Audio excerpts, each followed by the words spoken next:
بسم اللہ الرحمن الرحیم۔ شروع اللہ کے نام سے جو بڑا مہربان نہایت رحم والا ہے۔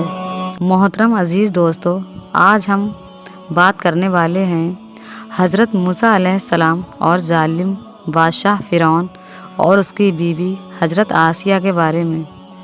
آپ سے گزارش ہے اس واقعہ کو پورا سنیں۔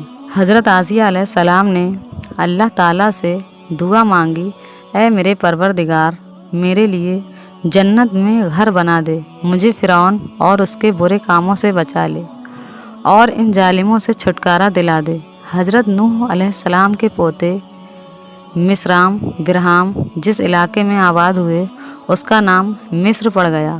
یہاں کی قوم جب پروان چڑھی اور فرعون کی حکمرانی آ گئی، پھر جب حضرت یوسف علیہ السلام مصر کے بادشاہ بنے تو ان کے والد حضرت یعقوب علیہ السلام اپنے باقی بیٹوں کے ساتھ مصر آ گئے اور گوشان نام کے ایک علاقے میں آباد ہو گئے۔ انہیں بنی اسرائیل کے نام سے پکارا جاتا ہے۔ جب فرعون کی نجومیوں نے بتایا کہ بنی اسرائیل میں اللہ کا ایک نبی پیدا ہوگا جو تمہاری حکومت کو ختم کر دے گا اور اس کے ہاتھوں ہی تمہاری موت ہوگی، فرعون اس خطرے سے بچنے کے لیے الگ الگ طریقے آزمانا شروع کر دیا اور اس نے بنی اسرائیل کو اپنا غلام بنا لیا اور ان سے اپنے کام کراتا، بالکل نوکروں کی طرح بنی اسرائیل میں پیدا ہونے والے لڑکوں کا قتل کروا دیتا اور لڑکیوں کو زندہ رہنے دیتا۔ اسے معلوم نہیں تھا کہ اللہ تعالیٰ نے فیصلہ کر لیا ہے تو لاکھ کوشش کر لے اس سے کوئی فائدہ نہیں ہے۔ کمزوروں پر ظلم کر کے انہیں اپنی بادشاہی اور طاقت کے ذریعے پریشان کر کے وہ اپنے آپ کو بہت بڑے نقصان میں ڈال رہا ہے، اور اپنے آپ کو خدا ہونے کا دعویٰ نہ کرے۔ کچھ ہی وقت کے بعد فرعون اور اس کی سلطنت کو ختم کرنے والا بچہ بنی اسرائیل کے یہاں پیدا ہو گیا۔ حضرت موسیٰ علیہ السلام کے والد کا نام عمران اور والدہ کا نام عیر تھا۔ اسی نام کو یوکت بھی کہا جاتا ہے۔ انہیں بھی اس بات کا اندازہ تھا کہ ظالم فرعون ان کے بچے کو پیدا ہوتے ہی مروا دے گا۔ حضرت موسیٰ علیہ السلام کی ماں کو اللہ کی طرف سے وحی آ گئی کہ بچے کو اپنے پاس رکھنا اور اسے دودھ پلانا، لیکن جب اس کی جان کو خطرہ لگے تو اسے دریا میں ڈال دینا اور ڈرنا نہیں۔ کچھ وقت کے بعد پھر اللہ تعالیٰ کی طرف سے حکم ہوا کہ اس بچے کو ایک صندوق میں رکھو اور دریا میں ڈال دو، پھر دریا اسے کنارے پر ڈال دے گا، پھر اس صندوق کو میرا اور تمہارا دشمن فرعون اٹھا لے گا۔ حضرت موسیٰ کی والدہ اللہ تعالیٰ کے حکم کے مطابق حضرت موسیٰ علیہ السلام کو ایک صندوق میں رکھ کر دریا میں ڈال دیتی ہیں۔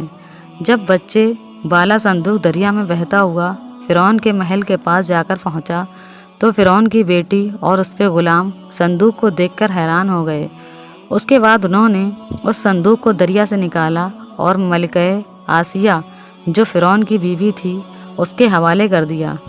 جب فرعون کی بیوی نے صندوق کا ڈھکن کھولا تو ایک خوبصورت بچے کو دیکھ کر بہت خوش ہوئیں اور انہوں نے فوراً بچے کو پالنے کا فیصلہ کر لیا، اور جب فرعون نے اس بچے کو بھی قتل کرنے کا حکم دیا تو فرعون کی بیوی سامنے آ گئیں اور بولی کہ یہ بچہ میری اور تمہاری آنکھوں کی ٹھنڈک ہے، اسے قتل مت کرو، ہو سکتا ہے یہ بچہ ہمیں فائدہ پہنچانے کا کوئی ذریعہ بنے، کیوں نہ ہم اسے اپنا بیٹا بنا لیں، جیسا کہ قرآن شریف میں اللہ تعالیٰ نے فرمایا ہے، جس کا مطلب ہے فرعون نے کہا مجھے اس کی ضرورت نہیں لیکن میں اسے چھوڑ رہا ہوں، ہو سکتا ہے یہ بچہ تمہاری آنکھوں کی ٹھنڈک بن جائے۔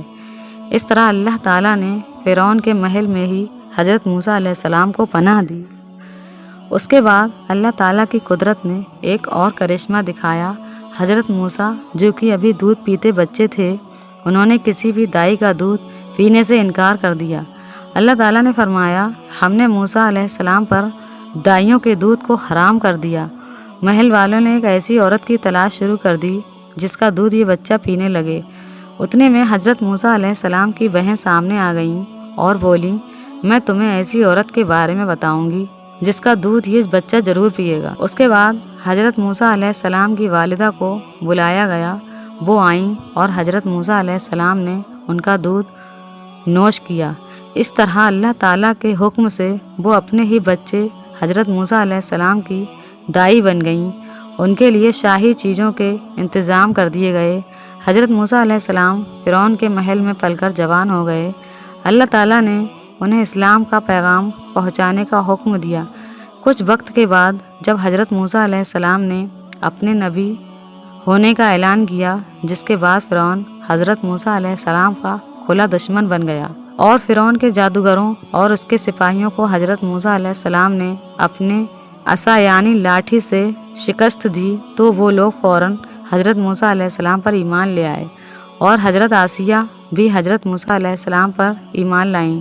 لیکن وہ لوگ فرعون کے ظلم سے اچھی طرح واقف تھے، اس لیے ان لوگوں نے اس بات کا کسی سے ذکر نہیں کیا۔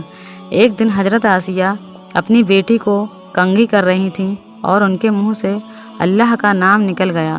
حضرت آسیہ کے منہ سے نکلا الفاظ یہ تھا کہ برباد ہو جو اس اللہ کا انکار کرتا ہے جو میرا فرعون کا اور سب کا رب ہے۔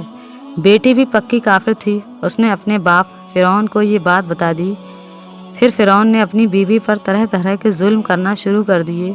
حضرت آسیہ کو دھوپ میں لٹایا جاتا، ان پر سانپ چھوڑ دیے جاتے۔ ظلم کے جواب میں حضرت آسیہ کہتی میں موسیٰ اور ہارون کے رب پر ایمان رکھتی ہوں۔ فرعون نے ان کے کئی رشتہ داروں کو ذبح کروا دیا، لیکن انہوں نے پھر بھی فرعون کو رب نہیں مانا۔ آخرکار فرعون نے ان کے ہاتھ اور پاؤں میں کیل گاڑ دیے اور ان کے سینے پر بھاری پتھر پٹک دیا۔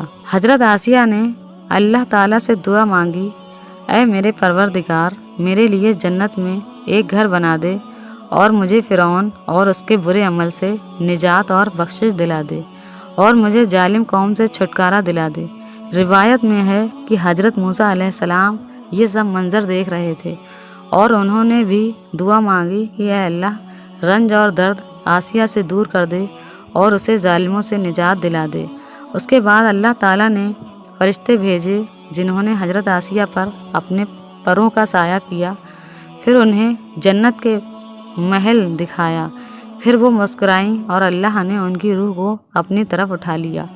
حضرت آسیہ کا شمار جنت میں سب سے عظیمت رکھنے والی عورتوں میں ہوگا۔ قرآن شریف کے سورہ تحریم میں اللہ تعالیٰ نے اپنے دو مقدس نبیوں حضرت نوح علیہ السلام اور حضرت لوط علیہ السلام کی بیویوں کی مثال بیان کی، جو نیک بندوں کی بیویاں ہونے کے باوجود کافر رہیں اور جہنم میں جائیں گی، اور ساتھ ہی دو نیک بیویوں کا بھی ذکر کیا جو اپنی امت کی ایمان والی عورتوں کی مثال ہوں گی۔ ایک فرعون کی بیوی آسیہ جو فرعون جیسے کافر اور اللہ کے نافرمان کی بیوی ہونے کے باوجود اللہ پر ایمان لائیں، اور دوسری حضرت عیسیٰ علیہ السلام کی والدہ حضرت مریم۔